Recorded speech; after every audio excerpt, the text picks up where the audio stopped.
Welcome to more World of Warplanes content from the Noble Queue, and in this video we're going to take a look at the P-51H Mustang, the American Tier 8 tech tree fighter.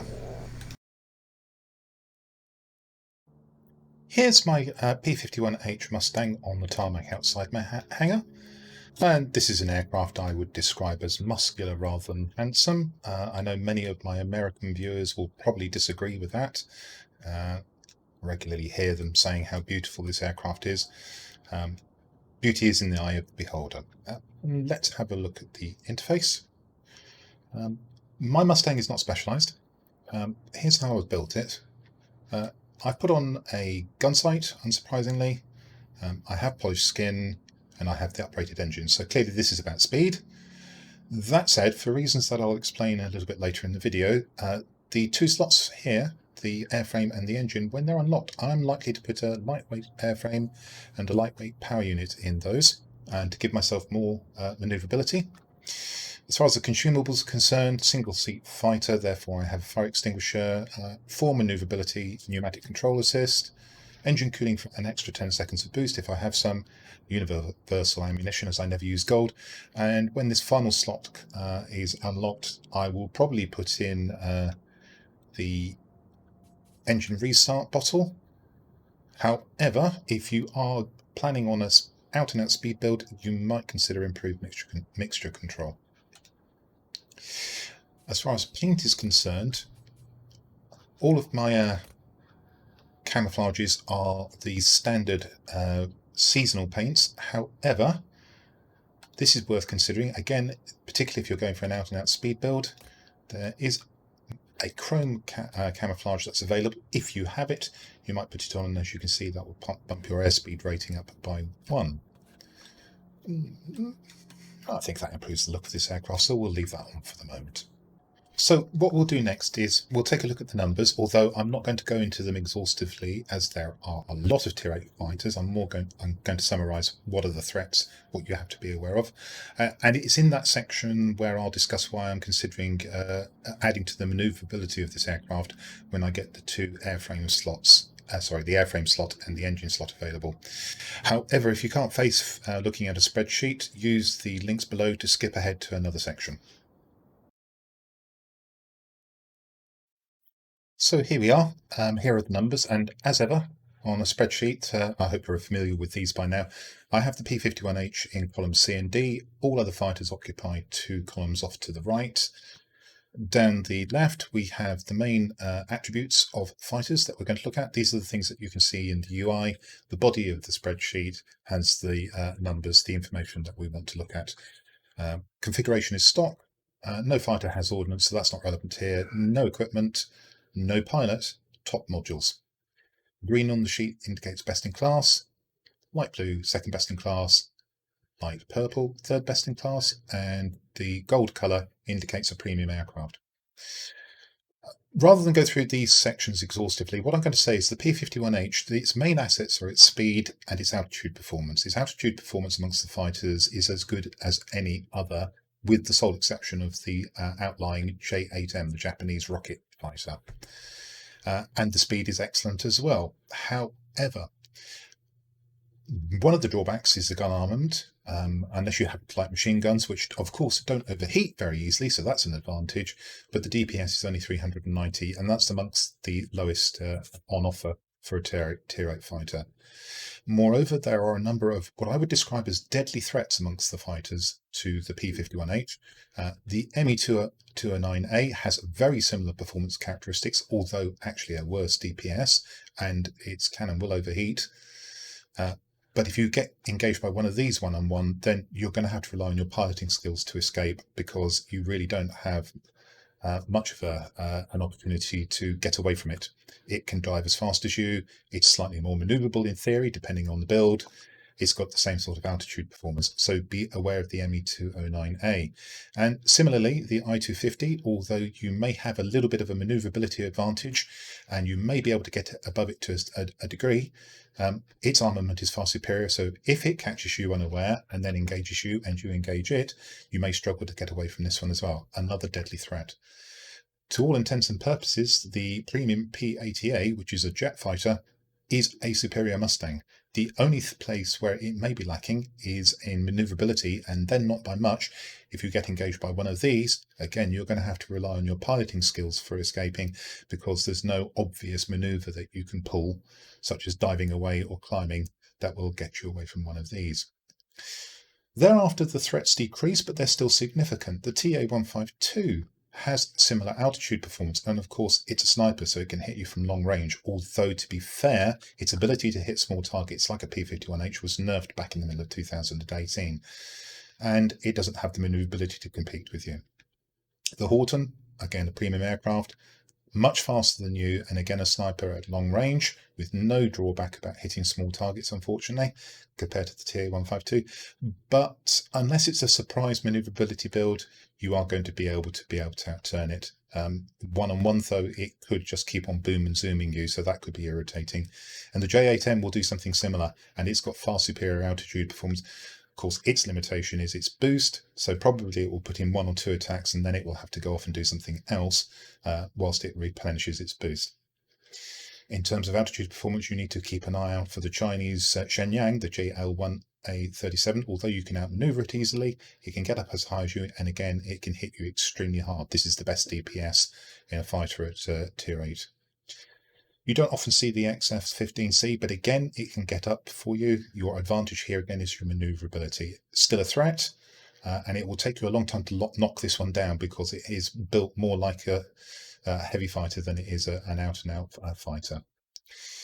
After that, we start dropping into the term fighters, and you might begin to start breathing a sigh of relief. Wrong. The KI-94-2 has excellent altitude performance, fairly short range guns, but they hit extremely hard. This is one you're going to have to engage very carefully, although you do have a speed advantage generally, particularly if you have a speed build. The same can't be said of the Vampire. Your advantage here is definitely your altitude, but you need to think very hard about engaging these. You are going to want to be able to dive in them very fast, catch them in a low energy configuration, spray them with machine guns as much as you can, and then boost away and hope that it doesn't chase you, or it doesn't have the ability to accelerate to chase you. Otherwise, this is a very serious threat as well. And after that, then you are really getting into the term fighters, where you can use your height advantage, and you should, and then spray them with bullets and get away. Now, clearly, you can outturn heavies and bombers and ground attackers if you're going to go down and take those out, but your big disadvantage there is that your DPS is low, so you will spend a long time behind them if you are behind them, and of course, if they have excellent tail gunners, they are likely to wreck you. So, in summary, this aircraft is quite a difficult one to play, particularly if you're matched up against fighters that occupy a similar niche. You will have to think very hard about what you're doing at all points in the battle. You will primarily want to be using your altitude advantage. You will want to keep your speed high. You will want to be trying to dive on unsuspecting targets in a low energy configuration, and then boosting away. One further point. One, looking at these figures and then realizing that there are so many aircraft occupying the same sort of altitude niche, and 3 of them in particular which are deadly threats, I've begun to wonder whether it might be worth experimenting with improving the maneuverability of this aircraft, and perhaps surprising particularly people who are flying these first 3 aircraft. And that's the reason why I trailed the idea of putting in a lightweight airframe and a lightweight power unit. That's something I'll experiment with when I specialise the aircraft, to see if it gives me an advantage against these deadly threats. Right, I think that's enough of the numbers now, so let's go forwards, look at a battle and see what the P-51H can do. So for this battle, we're on the Northern Bridgehead map. It's the Atonement variant, a 5-sector map, more or less in the pattern of 5 spots of a die. There's a central airbase, which is therefore both strategically and tactically important. Strategically because it has the 3 special characteristics. A spawn point, especially useful in the middle of a map. You can select a different aircraft of the same tier if you're destroyed, or you can get full repairs on your aircraft. Flanking it are 2 very important command centres, which will release bomber flights to attack enemy sectors, and then flanking it in the opposite axis are a pair of garrisons which just convey the standard resources every 5 seconds. So clearly the majority of your attention on this map should be directed at the airbase and the command centres. If we take a look at the order of battle, you can see that I'm top tier in this battle in my P-51H. I have my friend Clausewitz, who's just road testing his brand new XP-58 as a flight partner.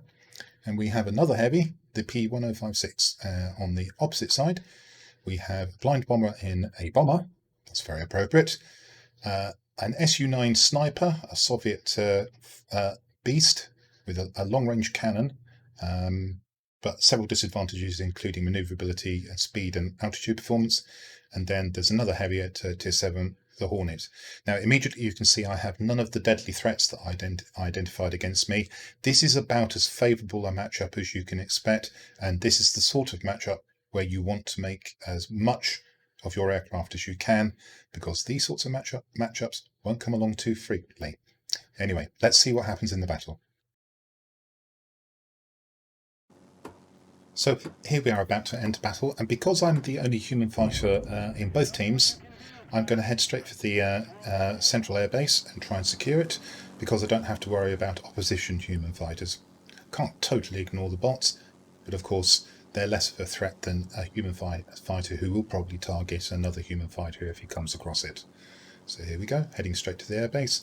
Clausewitz has taken his XP-58 to the command center, which is this tactically important, of course, strategically important.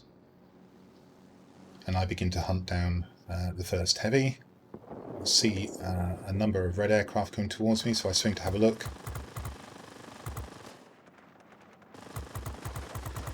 And decide that I will continue chasing the heavy. Now, in a furball like this, it's almost inevitable you're going to take some damage, but I am aware of the threats behind me. I'm looking out to see if I'm going to get shot.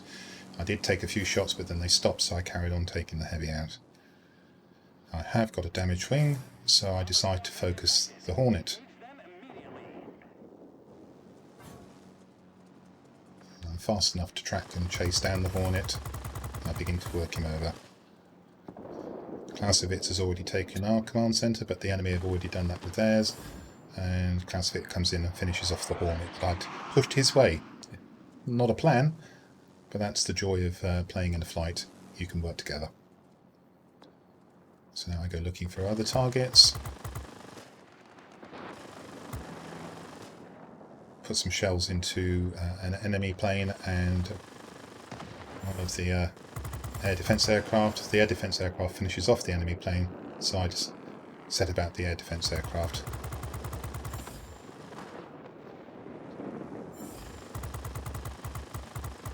Easily outmaneuver a Focke-Wulf 190, so I only have to worry about something being on my tail. There was nothing, so I was able to dispose of that easily. Took out the IT-20. Serious threat, but of course a bot, so slightly less worrying than it would be in the hands of a human. Use the excellent dive performance to dive straight into an enemy aircraft. Clearly thought that I was going to be chasing that one instead of facing up to it. And now I am chasing it.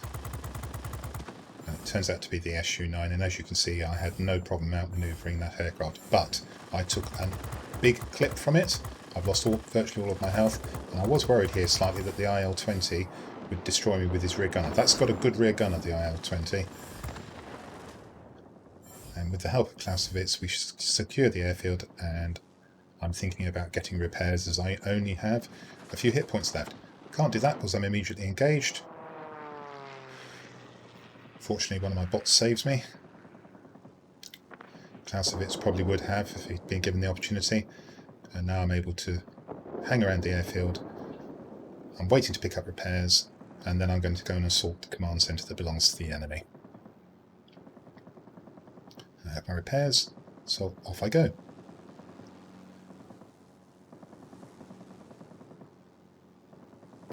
Now I can see that Clausewitz is being trailed here, so I go to clear his tail of the Focke-Wulf. His rear gunner is taking out the engine of the Focke-Wulf, so it's easy meat for me, and I dispose of him. I'm keeping an eye on Clausewitz's tail here. I see he's engaged again, so I take on the I-220 that's trying to shoot him down. Force it to break off. It spirals, rather like a Focke-Wulf actually, And I dispose of that aircraft too, so Clausewitz still in the fight. Good to keep your flight partner in the fight, and again he's engaged. The Su-9 is trying to shoot him down. Can't let that happen, so I shoot the Su-9 down, so that's the third time. He owes me a beer, I think, Clausewitz. And we have secured this command centre. However, we are losing 3 sectors to 2. We need to defend the airfield for a bit and then decide what we're going to do. Clausewitz needs repairs after all that attention from enemy aircraft, so he goes low. I nearly fly into the IL-20. Just get above it in time. Begin to take fire from it. Fortunately, I'm on good health, so I can afford to pursue it.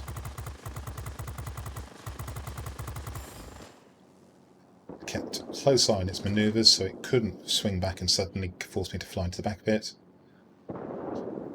Gain some altitude, and then realise that there's a Focke-Wulf in the vicinity, so I switch targets. And I take that out. Swing round, looking for the next target of opportunity. Still need to defend the airfield. I'm hoping that Clausewitz will go off and take the command centre, although he was talking to me at this point and he said he thought that our bots would take it, or the P-51H would take it without him intervening. And indeed, he eventually went off to the garrison. And he was right. Chase after the I-220 again. Another aircraft flies in front of me. It turns out to be the Su-9. I have the mobility advantage. I have the speed advantage. The Su-9 really ought to have been sniping at me and not another aircraft. And even though I'm being paid attention by some of his teammates, I dispose of the Su-9 for a second time. And because I know there aren't any fighters on the enemy team that I need to worry about, I swing to engage what turns out to be a Tempest.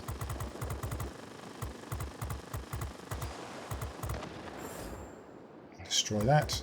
Conveniently, the TA-152 flies in front of me, just as the Akamatsu medal goes through. And in this particular case, once I'm behind the TA-152, I'm in a good position. It's if I'm not behind the TA-152 that I have to worry. So I take the opportunity to go down and take repairs. Always a good habit, and in this case necessary since I'd used up half of my health removing those aircraft from the battle.